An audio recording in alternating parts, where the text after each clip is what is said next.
Bonsoir et merci à tous de nous rejoindre pour Niwod Soir sur Niwod Info, un dernier numéro de cette semaine. Bonsoir Mamadou Diouf et merci d'avoir accepté une fois encore notre invitation. Merci beaucoup Charlotte, bonsoir. Au Burkina Faso, plusieurs centaines de personnes ont manifesté ce jeudi à Nouna, une importante ville de l'ouest du pays, en proie à des violences djihadistes pour réclamer davantage de sécurité après la mort de six habitants 2 jours plus tôt. L'ouest du Burkina Faso frontalier au Mali a été plusieurs fois. Sinon, est particulièrement endeuillé ces derniers jours. Dimanche 14 mai, déjà, au moins 13 personnes ont été tuées par des individus non identifiés.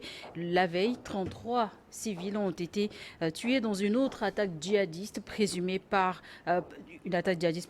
dans la ville de Youlou, toujours dans la région de la boucle de Mouroun ces dernières semaines, toujours par des avec des bilans annoncés par les autorités, au moins 109 terroristes ont été tués dans des combats. Est-ce que l'armée burkinabé est débordée dans cette guerre face au terrorisme? On peut répondre par oui, tout comme on peut répondre par non. On peut répondre par oui parce que il y a des populations qui sont en situation difficile, qui régulièrement, eux, ils ont marché, mais lors de mon séjour au Burkina, régulièrement dans les médias burkinabés, vous avez des populations qui résident à Ouagadougou, au niveau de la capitale, qui reçoivent les informations de là où ils sont originaires et qui font des conférences de presse pour dire les groupes armés terroristes sont venus dans notre village, ils ont donné 3 jours aux populations pour quitter le village, etc. Bon, on peut dire oui parce que vous avez des gens qui finissent par crier au secours. Mais pendant le même temps, où est l'armée? Est-ce que l'armée est dans les casernes? Non. L'armée est sur le terrain. Mais un terrain sur lequel ils ont été devancés par les groupes armés terroristes qui ceinturent actuellement le Burkina. Pratiquement les frontières du Burkina, ici on est dans la boucle du Mouhoun, c'est la frontière en partie avec le Mali. Vous avez la frontière avec la Côte d'Ivoire qui est dans la même situation, la frontière avec le Niger, n'en parlons pas, la frontière avec le Bénin, la frontière avec le Togo, celle du Ghana également est à risque. Bon, imaginez si vous voulez prendre juste l'armée pour ne serait-ce que protéger, sécuriser toutes les frontières du Burkina, mais où vous allez trouver tous ces hommes? Et pendant que vous les déposez là-bas, où vous allez trouver des hommes pour aller s'occuper d'autres situations? Donc c'est pour dire que l'armée est dans une situation difficile avec le fait que les groupes extrémistes armés se soient déjà disséminés sur une bonne partie du territoire, mais en même temps, l'armée fait des résultats, surtout dernièrement avec les moyens aériens qu'ils ont pu acquérir avec les drones. Il y a du résultat. Mais quand vous interrogez les populations, celles qui sont dans les zones qu'on a libérées par l'armée, vous diront mais c'est très bien. Celles qui sont dans les zones qui ne sont pas encore libérées réclament l'armée. Et bon, comme l'a dit le président lui-même, la guerre vient de commencer. Il faudrait qu'on finisse la guerre pour que toutes les populations burkinabées puissent être en sécurité. Parlons toujours de moyens, Mamadou Diouf. Dernièrement, le gouvernement burkinabé a lancé un vaste recrutement d'hommes à former, à venir en soutien à l'armée. Qu'est-ce qu'il en est aujourd'hui?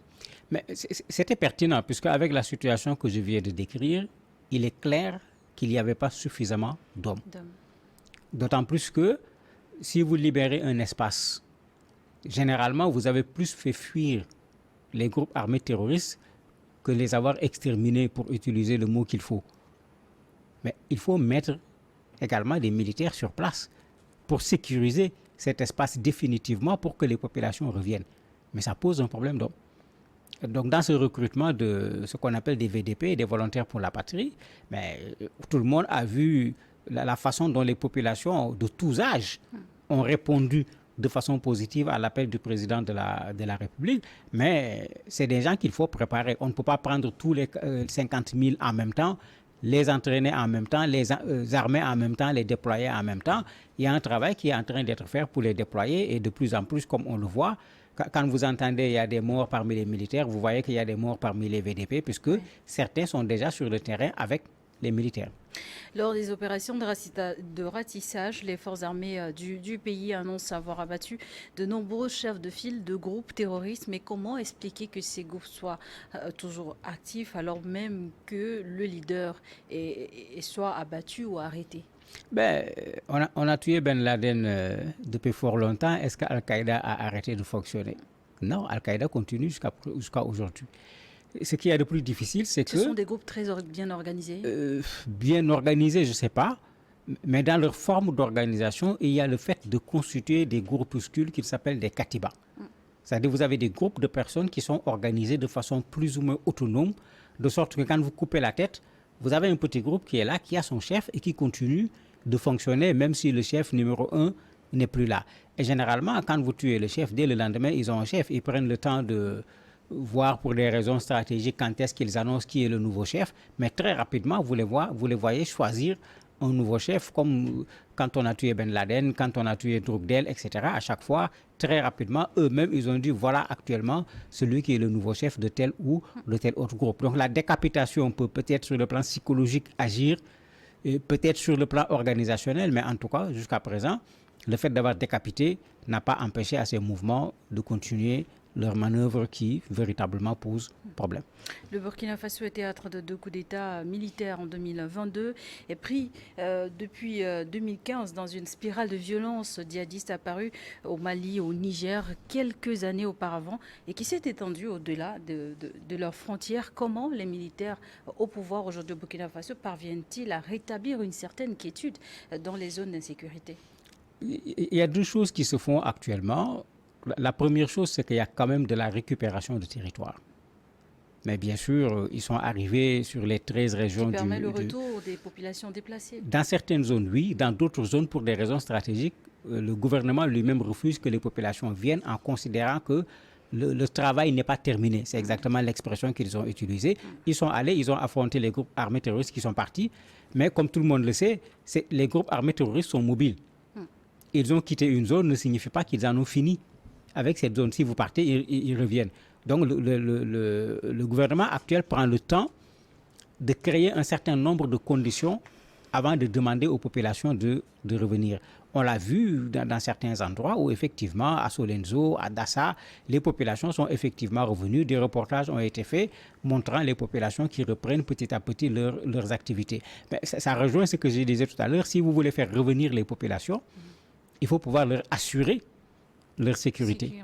Ce qui n'est pas du tout évident parce que l'armée est toujours en situation de guerre par rapport à ces groupes armés un peu partout sur le territoire, puisque sur les 13 régions que compte le Burkina, on dénombre clairement ces groupes armés terroristes sur les 8, ce qui ne signifie pas qu'ils ne sont pas présents au niveau des autres régions avec ce qu'ils appellent des réseaux dormants.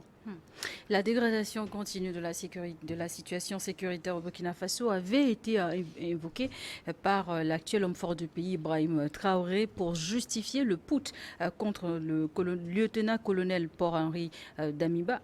6 mois plus tard, quel est son bilan à lui? Curieusement, c'est les mêmes arguments qu'avait utilisé également Paul-Henri Damiba pour dire qu'il faut que l'armée prenne le pouvoir. Et quand vous prenez surtout toute la période, on n'a pas résolu le problème. J'ai tout le temps dit sur ce plateau, une transition ne résout pas cette guerre. Je crois qu'il faut qu'on commence à tenir ce discours de vérité aux populations. Puisque la transition malienne a duré plus que celle du Burkina. Est-ce qu'elle a résolu le problème malien? Elle ne l'a pas résolu. Et je ne crois pas que la transition malienne va résoudre le problème malien, tout comme je ne crois pas que la transition du Burkina va résoudre le problème du Burkina.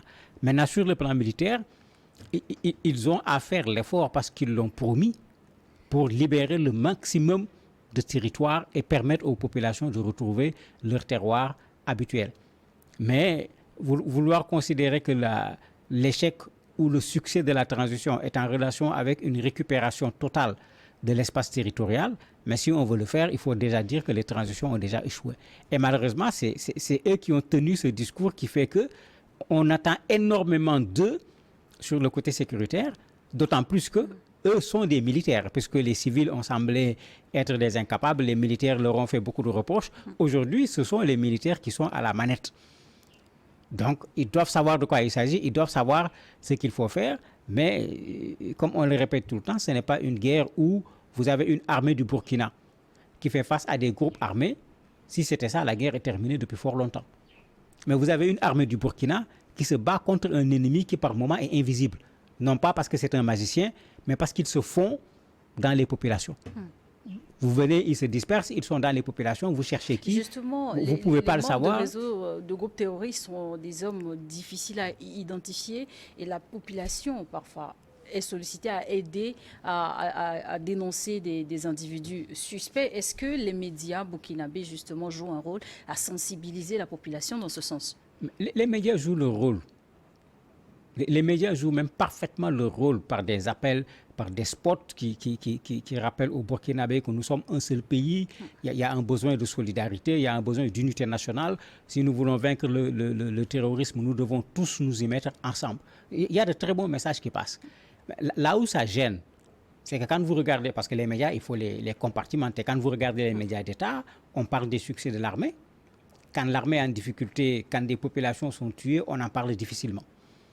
Qu'on rappelle ce qui s'est passé à Karma, où il y a eu pratiquement 150 morts, mais l'État burkinabé a mis du temps pour donner une information officielle sur une chose qui s'est passée, dont les images, les vidéos circulaient. Il y avait une gêne, les médias d'État ont suivi, les autres médias ont donné l'information au conditionnel, parce qu'au Burkina, comme dans tous ces pays actuellement dirigés par des colonels, la presse est parfois considérée comme l'ennemi de ce que l'on veut faire, alors que le rôle de la presse, c'est de dire les choses comme elles sont. C'est vrai, on est dans une situation de guerre, il y a des informations qui ont un caractère stratégique, il y a des informations qualifiées de sensibles, mais le journalisme, c'est de la responsabilité. On ne peut pas être là à dire l'armée a gagné ici, l'armée a gagné là-bas, et quand on tue les populations, on n'en parle pas. Parce que quand on tue les populations, mais en termes de, quand on prend les critères de l'information, mais ça remplit tous les critères de l'information pour passer à la une. Et quand vous le faites passer à la une, vous avez des gens qui appellent au téléphone, qui menacent les journalistes, qui menacent les organes de presse, parce que pour eux, soutenir le régime en place, c'est se taire sur un certain nombre de bavures parfois qui existent sur le terrain, parce qu'il faut le dire, la guerre propre, elle n'existe pas. Celui qui vous en parle, il vous raconte des histoires tout simplement. Il n'y a jamais eu de guerre propre sur cette terre, il n'y en aura jamais. Maintenant, il faut accepter d'assumer les bavures, parce que les bavures, malheureusement, font partie de la guerre. Le président Ibrahim Traoré fait de la sécurité du Burkina Faso un chantier prioritaire. A-t-il justement une stratégie meilleure que ses prédécesseurs? D'un point de vue stratégie, je ne sais pas, les militaires ne vont jamais mettre leur stratégie dehors, parce que c'est ça qui leur permet d'agir. D'ailleurs, même pendant longtemps, quand on lui demandait est-ce que la guerre a commencé, il disait non, alors qu'ils bombardaient, ils attaquaient. Bon, ça a fait l'objet d'énormes débats au niveau des médias du Burkina. Ce qui est sûr, c'est que avec le surplus d'hommes, avec le surplus d'armes, avec surtout aujourd'hui cette capacité aérienne avec des hélicoptères, des avions, des drones, mais on voit un résultat qu'on ne voyait pas auparavant. Pendant longtemps, l'information au Burkina, c'était les groupes armés terroristes ont attaqué quelque part, l'armée est partie. Quand l'armée arrive, ils sont déjà partis. C'était un peu comme le médecin après la mort. On fait un ratissage qui ne donne souvent pas véritablement de résultats. Aujourd'hui, plusieurs fois, des groupes armés ont frappé quelque part. Ils n'ont pas eu le temps de partir parce qu'avec l'appui aérien, ils étaient capables de venir très tôt sur le terrain pour pouvoir s'en prendre à ceux qui ont tué les populations. Dans d'autres endroits, c'est eux-mêmes qui ont pris l'initiative d'aller attaquer ces groupes armés terroristes après que des renseignements leur aient permis de savoir qu'ils sont à tel ou tel autre endroit. Donc sur le terrain, il y a un mieux qui est là quand même, qu'il faut reconnaître par rapport à ce qui se faisait avant.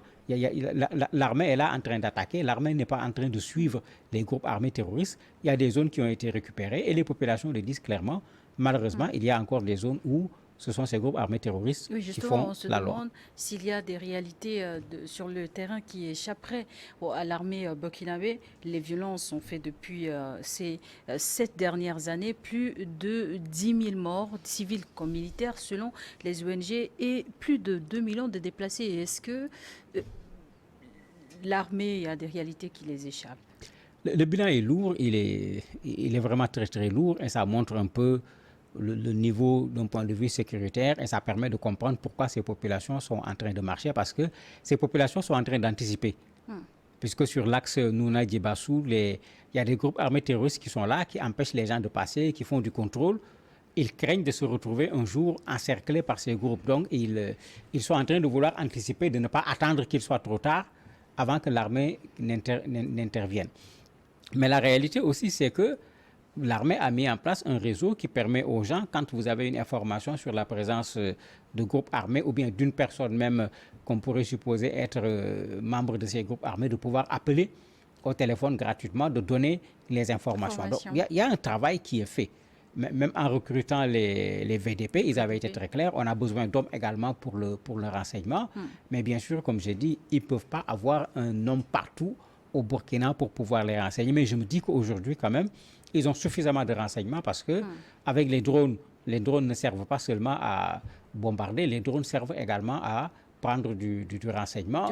Plus les gens qui sont sur le terrain, plus quand même cet engouement d'une bonne partie de la population qui se reconnaît dans ce combat que le président de la République est en train de mener. Je crois que quand on met tous ces éléments ensemble, bon, même s'ils n'ont pas tous les renseignements, ils ont quand même suffisamment de renseignements aujourd'hui pour pouvoir répondre à cette menace à laquelle le Burkina fait face. Cette mobilisation de la population pour dénoncer l'insécurité grandissante au Burkina Faso, elle peut avoir un véritable impact?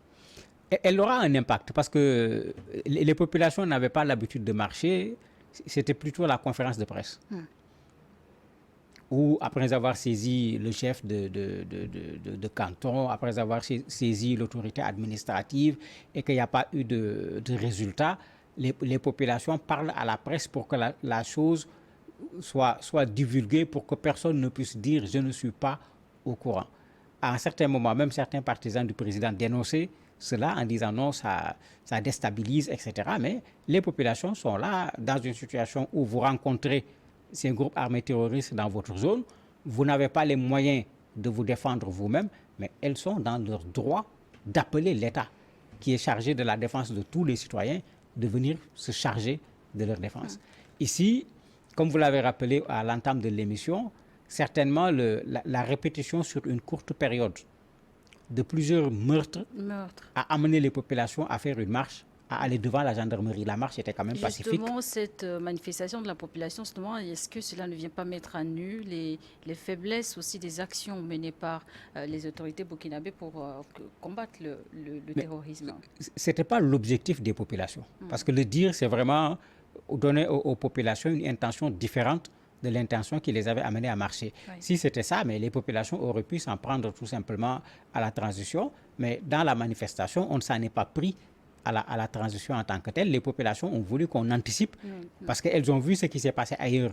Quand les populations étaient encerclées par ce groupe armé terroriste, souvent le gouvernement a mis des semaines, des mois avant d'intervenir et parfois même des mois juste pour faire le ravitaillement. Donc ils sont en train de tirer la sonnette d'alarme pour que les gens comprennent que venez chez nous avant qu'il ne soit trop tard.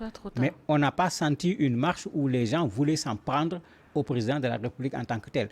Maintenant, d'un point de vue communication, effectivement, ça laisse transparaître qu'il y a une partie des populations qui n'ont pas reçu leur part en matière de sécurité. Bon, pour la cote de popularité du président, ce n'est pas bon. Le Mali, pays frontalier au Burkina Faso, est également touché par le terrorisme. Un rapport de l'ONU sorti cette semaine, la semaine dernière, accable le gouvernement malien, dénonce un rapport qui dénonce une mort massive de plus de 500 personnes. Est-ce qu'il y aurait eu une bavure dans ce cas malien? Quelle est votre analyse de cette situation? Un bilan rejeté catégoriquement par le gouvernement malien. Tout à fait, le gouvernement malien refuse. Bon, le gouvernement burkinabé, même puisqu'on parle du Burkina, soutient le Mali. Je me demande de quel soutien il peut s'agir dans ce genre de conditions. Moi, je crois que la première chose qu'il faut faire, c'est de rappeler que ce massacre, on en a parlé depuis. C'est le rapport qui vient de sortir. Ça ne date pas d'hier. Et depuis fort longtemps, des éléments d'information recoupés par les journalistes avaient montré qu'il y avait des centaines de morts. L'État malien avait dit, je crois, 213 morts, je ne me rappelle plus du chiffre, en disant que tous ces 213 sont des groupes armés terroristes.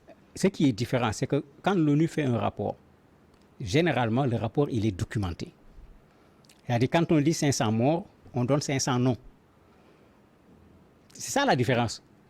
Maintenant, il va falloir prouver que chacune de ces personnes fait partie des groupes armés terroristes. Mais si l'armée malienne réussit à tuer 500 terroristes, mais l'ONU qui est là-bas avec la MINUSMA va adresser une lettre de félicitations aux soldats maliens. Parce qu'on n'a pas encore vu quelque part où on a tué 500 parmi les membres des groupes armés terroristes pour dire que l'armée malienne a fait un exploit. Mais si au contraire, on fait une enquête, et si pendant l'enquête, l'armée malienne refuse catégoriquement que les gens accèdent au terrain, parce que c'était ça la réalité. Si pendant l'enquête, l'armée malienne ne laisse pas les gens pouvoir venir faire le travail d'enquête comme il le faut, mais il y a anguille sous roche. Est-ce que les 500 étaient des civils? Est-ce que c'était des militaires? Je ne suis pas en mesure de donner une réponse de façon définitive, mais une chose est sûre, il y a eu bavure à Moura. Jusqu'à quel niveau? Puisque maintenant les résultats de l'enquête sont sortis, mais l'État malien n'a qu'à permettre qu'on aille plus loin pour qu'on sache davantage qu'est-ce qui s'est passé. Parce que les témoignages des populations sont extrêmement clairs. C'était des militaires maliens, c'était des supplétifs russes, Wagner ou pas, on ne sait pas trop. C'est sur un marché que les bombardements ont commencé. Il est vrai que sur ce marché, il y avait quelques éléments des groupes armés terroristes. Le rapport parle d'une trentaine, parce que le rapport est très clair dans ce qui est écrit. Mais les autres personnes qui ont été tuées, parmi lesquelles des femmes, des enfants, on ne peut pas nous faire croire que ceux-là étaient membres des groupes armés terroristes. Je crois qu'il faut arrêter cette rengaine de combat contre l'ONU, de combat contre la communauté internationale. Ça, c'est un problème réel pour le Mali. Il faudrait le résoudre au niveau du Mali. Comme je l'ai dit tout à l'heure, une guerre propre n'existe pas. Il faut accepter que ça fait partie des erreurs dans cette guerre. Pour revenir au Burkina Faso, le taux d'inflation au pays est de 18%, le taux le plus élevé de l'espace 8 mois. Il est vrai que la crise est internationale, mais est-ce que la question sécuritaire ne prime pas sur les autres préoccupations des populations? Malheureusement, non. Parce que quand vous affamez des populations, vous les conduisez à la mort. La guerre fait exactement la même chose de façon beaucoup plus rapide avec une arme à feu qui tue tout de suite, alors que la faim va tuer sur une période beaucoup plus longue. Maintenant, il faut comprendre ce qui se passe. Le Burkina n'était pas déjà un pays développé avant qu'il y ait les guerres, avant qu'il y ait la crise. Donc, il y avait déjà une situation qui n'était pas facile sans l'affaire des groupes armés terroristes, sans la crise internationale. Maintenant, avec une guerre sur le dos, il est clair que la situation du Burkina ne peut pas être comparée à la situation d'autres pays dans la sous-région qui ne sont pas en guerre. Bon, raison pour laquelle on comprend la situation difficile dans laquelle se trouvent les populations. Et malheureusement, comme le dit le président Ibé, comme on l'appelle là-bas, il va falloir que les gens comprennent qu'il va falloir serrer la ceinture parce que l'armée également, la guerre coûte énormément d'argent. On a demandé même aux populations de participer à la guerre, certains même parmi lesquels les syndicats, quand on a voulu faire des ponctions mensuelles sur les salaires, avaient dit mais attendez, avec l'inflation, on devrait s'attendre plutôt à ce qu'on augmente les salaires. Vous n'augmentez pas les salaires, vous ajoutez des taxes, vous voulez faire une ponction encore pour l'effort de guerre. Bon, c'est pour dire que la situation est extrêmement difficile et le Burkina est entre des urgences et des priorités et il est extrêmement compliqué de choisir entre les deux. La manifestation de population à Nouna est l'une des rares depuis ces 6 derniers mois. Est-ce que c'est une action de la population qui pourrait se réitérer dans le temps pour, d'une part aussi, amener le gouvernement à agir davantage? Mais elle peut se reproduire parce que c'est le seul moyen de pression que les populations ont pour se faire entendre. On a eu cela au nord où les populations avaient manifesté non pas pour la sécurité mais pour être ravitaillées, puisqu'à un certain moment il n'y avait plus rien sur place, sur les marchés et autres pour que les gens puissent trouver le nécessaire pour se nourrir. À Djibo et autres, les populations avaient marché en réclamant le ravitaillement. Mais comme je le disais, jusqu'à présent, ce n'est pas des marches pour s'opposer au pouvoir en place, mais c'est plutôt des marches pour attirer l'attention du pouvoir en place sur les situations dans une zone donnée du Burkina Faso. Maintenant, il va falloir que le pouvoir fasse le maximum parce que sinon, ces marches également seront peut-être des théâtres où, de temps en temps, des gens s'exprimeront sur le pouvoir en tant que tel, sur ses insuffisances ou bien même sur leur désaccord par rapport au pouvoir. Merci beaucoup, Mamadou Diouf, d'avoir accepté de répondre à nos questions. Je rappelle pour nos téléspectateurs que vous êtes éditorialiste. Merci à vous également de nous avoir suivis. On va se retrouver la semaine prochaine pour le décryptage d'autres sujets d'actualité sur le continent et ailleurs. Merci.